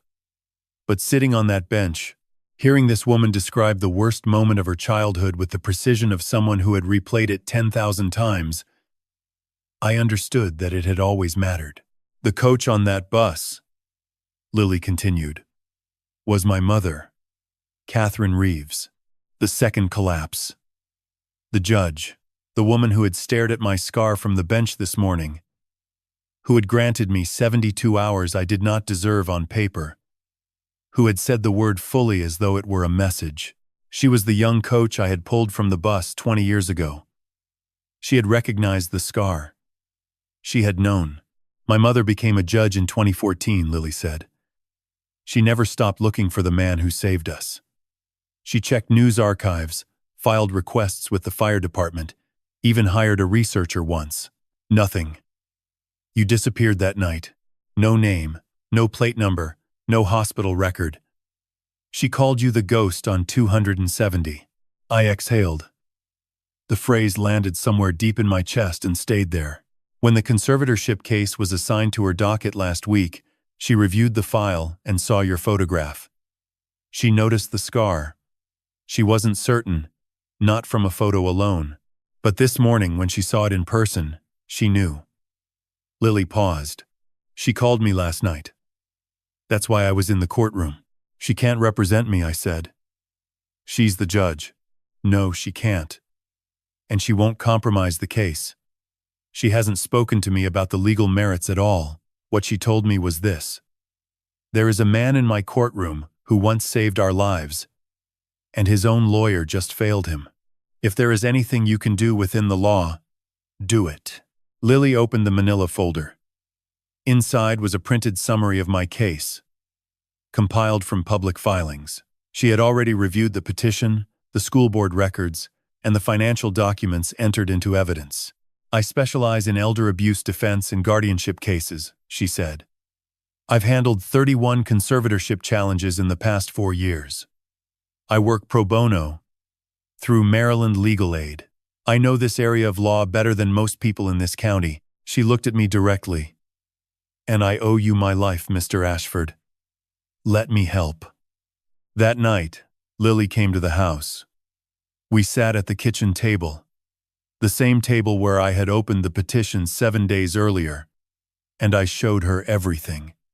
My mother's index cards, the audiobook recording, the power of attorney dated the 15th of March 2024, the medical records confirming Eleanor's cognitive impairment, Frank Navarro's investigative report identifying James Whitfield as Neil Chambers, the surveillance photographs, the shell company records from Arlington. Lily went through each piece of evidence methodically, the way my mother would have gone through a library acquisition. She made notes on her legal pad in small, precise handwriting. She asked questions I had not thought to ask.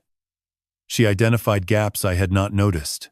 And when she reached the end of the index cards, she held the last one in her hand for a long time. The one dated the 18th of June 2024. The one that read, "Don't let silence become your sentence. Love." Mom, your mother was extraordinary, Lily said quietly. She was a librarian, I said. She believed in records. Lily placed the card down gently and looked at me across the table. Mr. Ashford, I am going to walk into that courtroom on Thursday morning and present every piece of evidence your previous attorney refused to show. I am going to dismantle that petition paragraph by paragraph. And when I am finished, the court will know exactly who you are, who did this to you, and why." She stood and gathered her notes. "Get some rest. Thursday is going to be a long day." She left at midnight. I locked the door behind her and stood in the hallway of my own house, the house I might lose in 3 days. And I thought about how strange and unmappable life is. 20 years ago, on a rainy highway in Germantown, I reached into a burning bus and pulled out a 7-year-old girl. I never knew her name. I never expected anything in return. And now she was going to fight for my life with the same hands I had once carried her with. I went to bed. For the first time in months, I slept without dreaming. Thursday, the 8th of August 2024. I arrived at courtroom 4A at 7:50 a.m. The hallway was empty except for a security guard reading a newspaper and the faint hum of air conditioning that never quite reached the right temperature. I wore the same suit I had worn to my mother's funeral. It seemed appropriate. This was, in its own way, a ceremony for the dead, for the life someone had tried to bury. Lily Reeves was already inside. She stood at the respondent's table arranging documents into 6 labeled folders, each one tabbed with colored markers. Her leather bag hung from the back of her chair, and on the table beside the folders sat a small portable speaker connected to a digital audio file. She looked up when I entered and nodded once. There was no warmth in the gesture. There was something better. There was certainty. Patricia arrived at 8:20 with Richard Feldman. She wore the same navy dress from Monday. Daniel followed a few steps behind, and this time he glanced at me briefly, before looking away. Patricia noticed Lily at the respondent's table and leaned toward Feldman. They exchanged whispered words. Feldman's expression did not change, but his posture stiffened the way a man's posture stiffens when he sees an unfamiliar opponent and cannot immediately assess the threat. The gallery was fuller today. A court reporter, 2 clerks, a man from the Montgomery County Department of Social Services, and in the back row, Frank Navarro, wearing a gray jacket and sitting with the stillness of someone accustomed to watching without being watched. Judge Catherine Reeves entered at 9 sharp. She took her seat, opened the file, and looked at the respondent's table. If she felt anything upon seeing Lily, she did not show it. Her face was the same composed surface it had been on Monday. She addressed the courtroom in a measured voice. "This hearing resumes from the continuance granted on August 5. I note that the respondent has new counsel. Miss Reeves, please confirm your representation for the record." Lily Reeves, Your Honor, appearing pro bono on behalf of the respondent Robert Ashford, through the Elder Abuse and Guardianship Defense Division of Maryland Legal Aid. Very well. Mr. Feldman, does the petitioner wish to add anything to the testimony already on record? Feldman stood. No, Your Honor. The petitioners rest on the evidence presented Monday. Miss Reeves, you may proceed. Lily stood and stepped to the center of the courtroom. She carried a single folder in her left hand. She did not open it immediately. Instead, she looked at Patricia, then at Daniel, then at the judge. Your Honor, the respondent does not merely deny the allegations in this petition. The respondent asserts that this petition is the final act in a deliberate, multi-year campaign of financial exploitation, identity fraud, and psychological abuse, orchestrated not by the petitioners alone, but by a third party who manipulated both of them for the purpose of personal revenge. A murmur moved through the gallery. Feldman shifted in his chair. Patricia's hands, folded on the table in front of her, tightened against each other. Lily opened the first folder, Exhibit A, a power of attorney dated the 15th of March 2024, signed by Eleanor Ashford, the respondent's mother. Accompanying this document is a physician's report from Dr. the Tevener 10 and from the 7010, Harold Benson, Eleanor's neurologist at MedStar Montgomery, confirming that on March 15, Eleanor Ashford was experiencing significant cognitive impairment following a stroke in October 2023 and was not competent to execute legal documents. She placed the exhibit before the judge and continued without pause. Exhibit B. An audio recording, 43 seconds in duration, captured on the 15th of March 2024 on a digital audiobook player belonging to Eleanor Ashford. Lily pressed play on the portable speaker. The courtroom heard my mother's voice, thin and confused, saying, "I don't understand what I'm signing." Then Patricia's voice, steady and practiced. "It's for Robert, Eleanor. It's to help Robert. Just sign here and we're done." Then my mother again, barely audible. "Something isn't right." The recording ended. The silence that followed was unlike any silence I have ever experienced. It was the silence of a room full of people who have just heard a ghost speak. Patricia's face had gone white. Daniel stared at the speaker as though it had produced something physically impossible. Feldman placed a hand on Patricia's arm, but she did not seem to notice. Lily did not pause. Exhibit C. A collection of 47 index cards written by Eleanor Ashford between March and June 2024. Discovered in a concealed compartment of her personal catalog cabinet. These cards document suspicious financial transactions, including the withdrawal of $230,000 from Eleanor's savings and investment accounts and the sale of her rare book collection valued at approximately $45,000, all conducted by Patricia Ashford, using the fraudulently obtained power of attorney. She placed a binder of photographed cards before the judge. Each card had been annotated and arranged chronologically. Exhibit D. A forensic accounting report prepared by Frank Navarro, a licensed private investigator and former officer of the Metropolitan Police Department, Washington, D.C. This report traces the identity of a man known to the petitioners as James Whitfield, a supposed financial consultant who befriended both Daniel Ashford and Patricia Ashford beginning in 2023. Lily opened the second folder and placed a photograph on the projector. The screen displayed two images side by side. On the left, a driver's license photo for James Whitfield, issued in Virginia in 2022. On the right, a booking photograph of Neil Chambers from 2015. "James Whitfield does not exist," Lily said. "This identity was fabricated by Neil Chambers, a former chief accountant for Montgomery County Public Schools, who was convicted in 2015 of embezzling $340,000 from student scholarship and extracurricular funds. He was reported by the respondent, Robert Ashford, who served on the school budget committee. Chambers was sentenced to 2 years at the Maryland Correctional Institution in Jessup. Upon his release in 2017, he began a systematic campaign of revenge against the man who exposed him. I watched Patricia's face as the photograph appeared on the screen. The color that had drained from it moments ago did not return. Instead, something else arrived. Something I recognized, because I had felt it myself in this same courtroom 3 days earlier.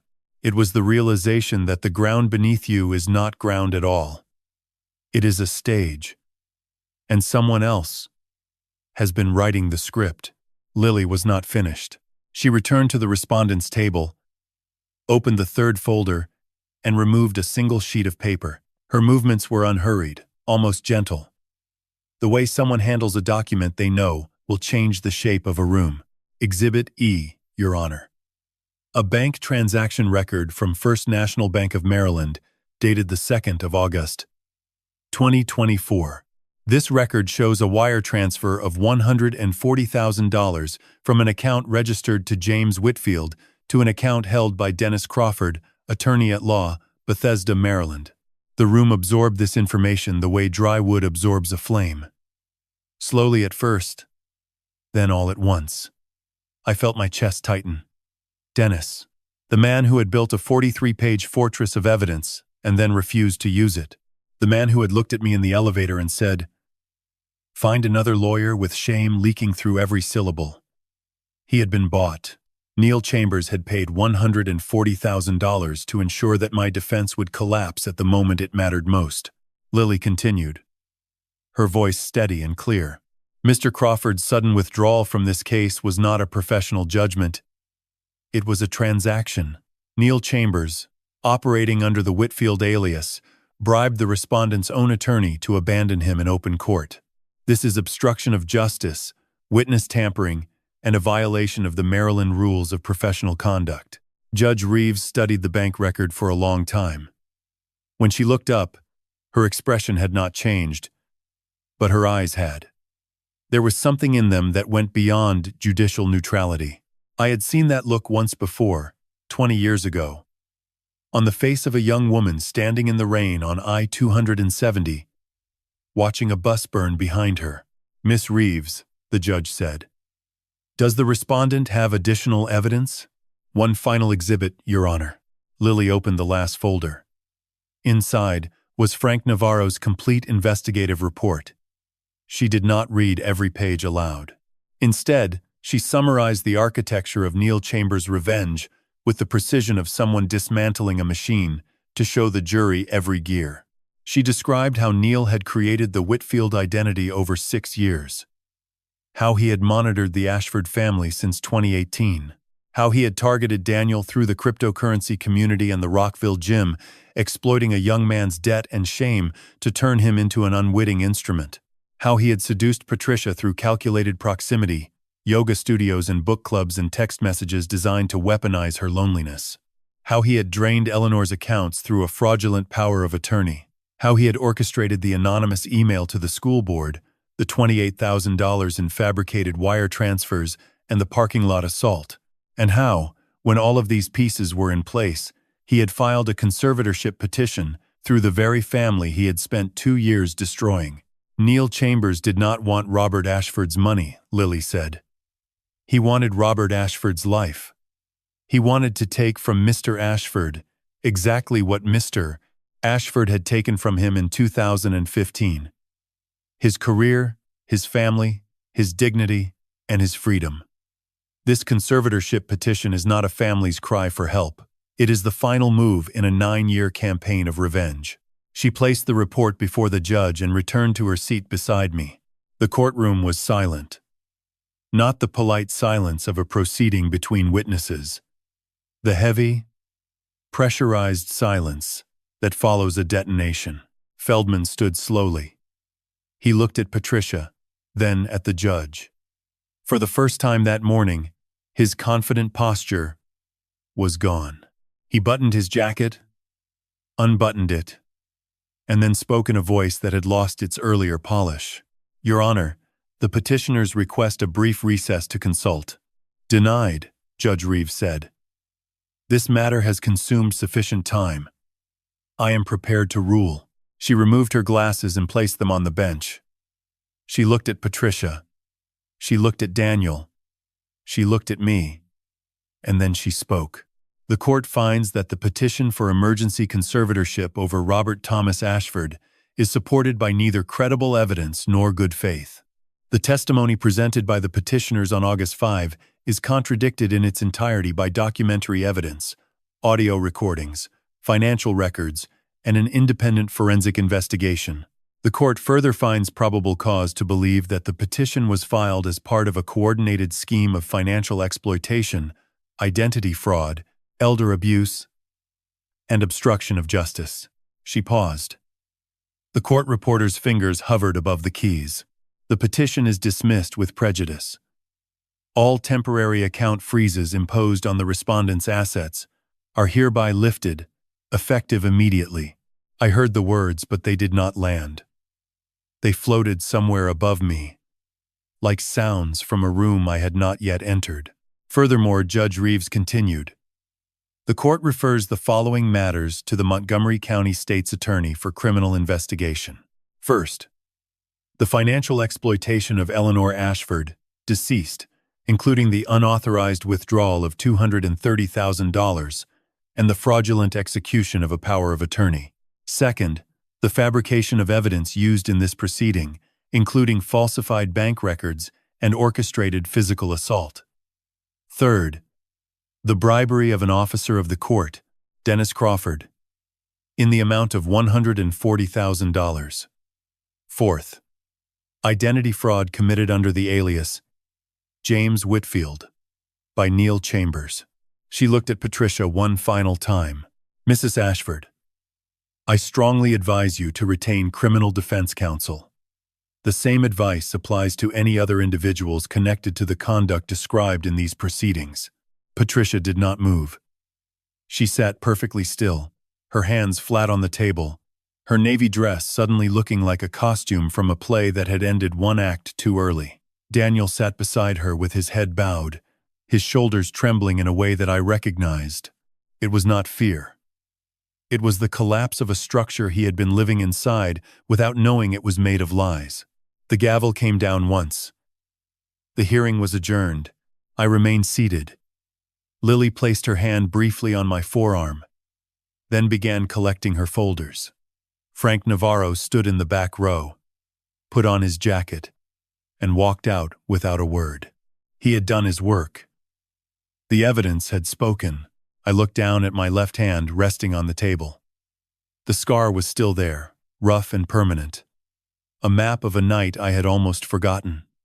20 years ago, it had cost me nothing but pain. Today it had given me back everything.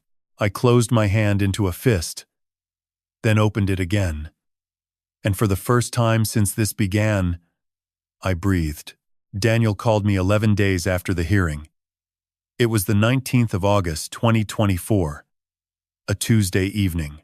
I was sitting on the back porch of the Tacoma Park house, my mother's house, where I had been staying since Patricia changed the locks on our Bethesda home in late July. The cicadas were loud that night. They filled the yard with a sound like static from a radio tuned between stations. My phone buzzed on the armrest. I looked at the screen and saw his name. I had not heard from him since the courtroom.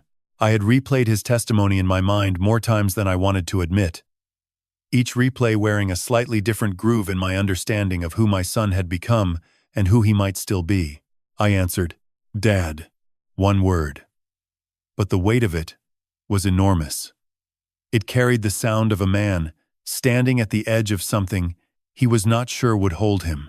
"I'm here, Daniel." Silence. 10 seconds. 15. I listened to him breathe, and I waited. Because waiting is something I have learned to do. 32 years in a classroom teaches you that the most important thing a student will say often comes after the longest pause. "Can I come over?" "Yes." He arrived 40 minutes later. He parked his car on the street and walked up the cracked concrete path my father had laid in 1974. I watched him from the porch. He moved slowly, the way people move when they are carrying something invisible and very heavy. He wore jeans and a wrinkled t-shirt, and his eyes were red in a way that had nothing to do with the August humidity. He sat in the chair beside me. The same chair his grandfather used to sit in on Sunday afternoons, reading the Post and drinking iced tea with too much sugar.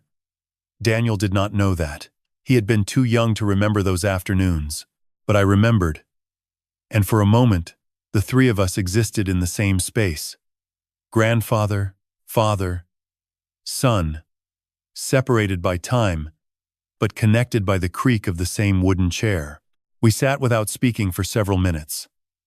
The cicadas continued their chorus. A neighbor's dog barked once and then stopped. The street light at the end of the driveway cast a yellow circle on the sidewalk that had been there for as long as I could remember. "I didn't know," Daniel said finally. "About Neil. About any of it. I swear to you, Dad, I didn't know who he really was. I believe you. He told me you were sick. He said he had seen it before with his own father. He said, if we didn't act, you would drain the accounts and end up on the street. He made it sound like we were saving you. I know. Mom believed him too. She was already angry at you, already convinced you didn't care about her. And he fed that. He told her things about your finances that weren't true, and she didn't check because she wanted them to be true. She wanted a reason." Daniel leaned forward and put his face in his hands. His shoulders shook. I had not seen my son cry since he was 14, and his first girlfriend moved to Oregon. That boy and this man were separated by 12 years. But the grief looked the same. "I owe $70,000, he said through his hands. I lost it on crypto. Margin trades. I thought I could make it back. Every time I lost more, James Neal, he said the conservatorship would fix everything. He said your retirement accounts and the house could cover all of it, and you wouldn't even notice because you'd have a guardian managing things. He made it sound clean, responsible, like we were doing you a favor. He looked up. His eyes were raw. I testified against you, Dad. I stood in front of a judge and said you were dangerous. You taught me how to ride a bike. You drove me to every single baseball game for 6 years. You stayed up until 2 in the morning helping me with my college essays, and I stood in a courtroom and called you a danger to yourself. I did not respond immediately. I let the words settle between us, the way sediment settles in a glass of water. Slowly, until you can see through it again. Daniel, what Neal did to you was deliberate. He studied you. He found your weakness, and he pressed on it every day, until you believed the only way out was through me. That is not a failure of character. That is what happens when a predator targets someone who is already afraid. That doesn't excuse it. No. It doesn't. But it explains it. And the difference between an excuse and an explanation is the difference between a man who runs from what he did and a man who comes to sit on his father's porch and says it out loud. Daniel stared at the yard. A firefly drifted across the grass, blinking its small useless light into the dark. I want to pay back the money Neal took from Grandma's accounts. I don't know how yet, but I want to. Your grandmother would tell you to start by telling the truth to anyone who asks. That was always her currency. Not money. Truth. He nodded. We sat there a while longer. The cicadas faded as the temperature dropped. The streetlight hummed. At some point, Daniel reached over and picked up the mug of cold tea I had left on the railing. He took a sip and made a face. Too much sugar, he said. Your grandfather's recipe. Something that was almost a smile crossed his face. It was small and damaged and uncertain, but it was there. At midnight, he stood up and said he should go. I walked him to his car. Before he opened the door, he turned and looked at me with an expression I had not seen since he was a boy standing at the edge of the deep end at the community pool, wanting to jump but needing to know I was watching. Are we going to be okay, Dad? I put my hand on his shoulder. My left hand. The one with the scar. He looked down at it, and I think for the first time he understood what it meant. Not the rescue, not the fire, but the simple, unshakable fact that some things survive burning. We're going to be okay, I said. He drove away. I stood in the driveway until his taillights disappeared around the corner, and then I went inside and washed the mug and put it back on the shelf where it belonged. The criminal cases moved faster than I expected. The Montgomery County State's Attorney filed charges in September 2024, and by the following spring, the courts had delivered their judgments. I will tell you what happened to each of them, because a story without consequences is just a rumor. Neal Chambers was arrested on the 12th of September 2024 at a rental apartment in Arlington, Virginia, still registered under the name James Whitfield.